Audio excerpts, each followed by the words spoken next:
चलिए सीधा आपको हम लिए चलते हैं संसद, जहां पर बजट सत्र जारी है। सीधा आपको लिए चलते हैं। पीयूष गोयल क्या कुछ कह रहे हैं, सुनते हैं। देशों के बीच मजबूत जुड़ाव को भी दर्शाता है,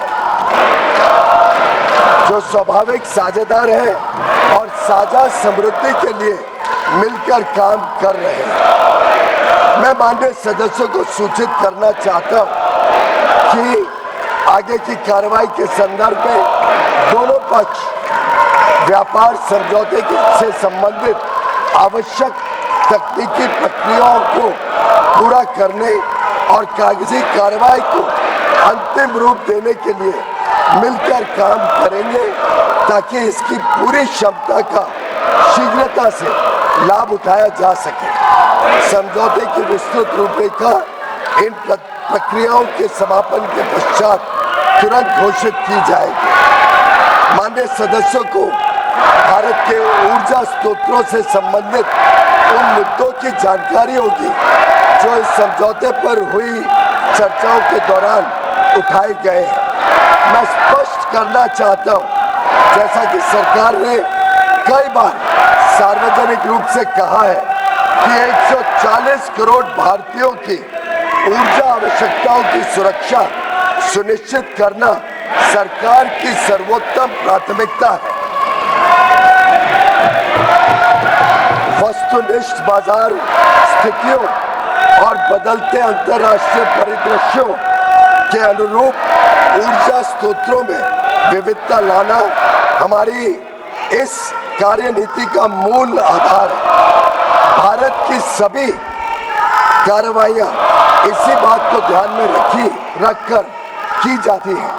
अतः मैं माननीय सदस्यों से इन मुद्दों को समुचित दृष्टिकोण से देखने का आग्रह करता हूं। दोनों देशों के बीच भावी व्यापार अवसरों के संदर्भ में माननीय सदस्यगण इस बात को समझेंगे कि भारत और अमेरिका काफी हद तक एक दूसरे की पूरक अर्थव्यवस्थाएं हैं। जैसे जैसे भारत विकसित भारत के पथ पर अग्रसर हो रहा है, हमें ऊर्जा, विमानन, डेटा केंद्र, परमाणु ऊर्जा आदि सहित कई क्षेत्रों में अपनी क्षमताओं को बढ़ाने की आवश्यकता होगी। अमेरिका इन क्षेत्रों में दुनिया का अग्रणी देश है, इसलिए हमारे लिए इन क्षेत्रों में व्यापार की संभावनाओं पर ध्यान केंद्रित करना स्वाभाविक है, जिससे न केवल हमारी खरीद में बल्कि हमारे अपने निर्यात में भी विस्तार होगा। हमारा अनुमान है कि तुलनात्मक लाभ के परिणाम स्वरूप कई क्षेत्रों में भारत का निर्यात अमेरिका में भी काफी बढ़ेगा।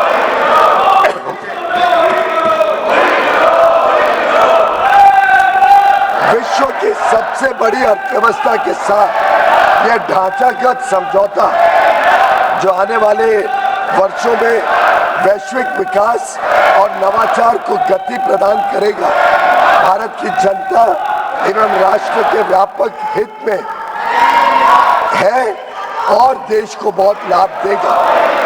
यह विकसित भारत और आत्मनिर्भर भारत दोनों को सशक्त बनाता है।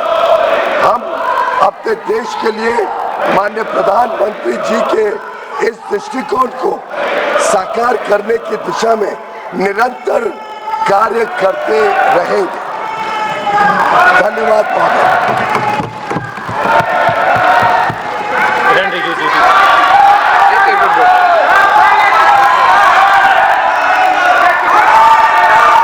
माननीय सदस्यगण, ये सदन देश के लोकतंत्र का उच्च सदन है और आप सभी दलों ने समय समय पर इस देश के अंदर अलग अलग कालखंड के अंदर सरकार में भी रहे, लेकिन मेरा मत है कि इतनी लंबी सरकार में रहने के बाद भी हम इस उच्च सदन की मर्यादाओं, परंपराओं को तोड़ रहे हैं। विरोध का तरीका होता है हो सकते हैं, लेकिन आप अपनी इलाके से छोड़कर उस जगह जाकर मर्यादाओं को तोड़ोगे तो देश के अंदर लोकतंत्र के प्रति लोगों का विश्वास भरोसा कम होगा। आप सब चुनकर आते हैं, सदन के अंदर सदन के बाहर विरोध का तरीका होता है, लेकिन हम इतने वरिष्ठ नेता आप हैं, आपने शासन किया है, लेकिन नहीं बोलने देंगे वो नियम प्रक्रिया से चलता है, लेकिन आप मर्यादा तोड़ेंगे उचित है क्या? आप इधर से उधर जाकर आपके सदस्य इधर से उधर जाएंगे, उचित है क्या? यही मर्यादा बनाना चाहते हैं क्या आप? आपने इतने साल के शासन करने के बाद आपने यही परंपराएं लागू किए। आप वरिष्ठ लोग हैं, बालू जी, आप इतने सीनियर नेता हैं, ये देश में अच्छा लग रहा है कि आपको? आप इधर जाकर मंत्री बोल रहे हैं, आसन पे जाके खड़े हो रहे हैं, सत्ता पक्ष की तरफ बैनर लेकर आ रहे हैं। मर्यादा पहले भी विरोध हुआ है, लेकिन मर्यादा कभी किसी ने नहीं तोड़ी। आप शासन में रहे, ये प्रतिपक्ष में रहे, तब भी विरोध हुआ है, लेकिन मर्यादाएं कभी नहीं तोड़ी। लेकिन आप जो मर्यादाएं तोड़ रहे हैं, ये उचित नहीं है। आप शासन को ये मजबूर नहीं कर सकते। मैं आपसे पुनः आग्रह करता हूं, आप मर्यादा रखें, अच्छी परंपराएं रखें। विरोध का तरीका हो सकता है आपका, विरोध आवाज से नहीं शब्दों से होता है, विरोध तर्कों से होता है, नारेबाजी से बैनर से विरोध नहीं होता, विरोध शब्दों तर्कों से होता है। असहमति मुद्दों पर होती है, वैचारिक मतभेद हैं, वैचारिक मतभेद बोलना चाहिए, ये सदन वैचारिक मतभेदों के लिए बोलने के लिए, लेकिन ये तरीका ठीक है क्या? नो। अगर आप यही तरीका अपनाना चाहते हैं तो अपनाएं। मेरा एज अध्यक्ष के नाते आपसे आग्रह रहता है, सदन से आग्रह रहता है कि सत्ता पक्ष हो चाहे प्रतिपक्ष हो, सदन की मर्यादाओं परंपराओं को बना के रखें। ये सभागृह आपका है, आप इस सभागृह का जितना अपमान करेंगे देश आपको देखेगा, और आप इस सभागृह की प्रतिष्ठा को गिराने का कृत्य कर रहे हैं। इस व्यवस्था के अंदर सदन चलाना उचित नहीं है। मैं सदन की कार्रवाई आज 2 बजे तक के लिए स्थगित करता हूं। कई है भारी हंगामे के बीच आपको बता दें, भारत अमेरिका ट्रेड डील पर सरकार का बयान, केंद्रीय मंत्री पीयूष गोयल का लोकसभा में बयान। डील से किसानों को कोई नुकसान नहीं है, पीयूष गोयल ने बयान इस बीच दिया है। मेक इन इंडिया और आगे बढ़ेगा, पीयूष गोयल का बयान। किसानों के हित से कोई समझौता नहीं किया गया है।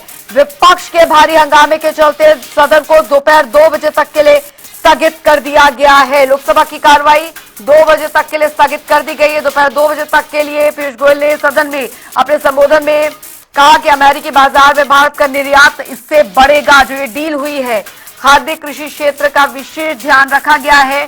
साथ ही भारत अमेरिका के बीच सफल डील हुई है। पीयूष गोयल का बयान, डील में मेक इन इंडिया पर फोकस है।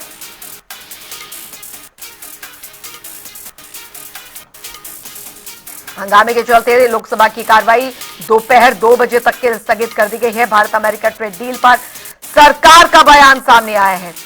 केंद्रीय मंत्री पीयूष गोयल का लोकसभा में बयान, ये इस वक्त की बड़ी खबर। डील से किसानों को कोई नुकसान नहीं होगा।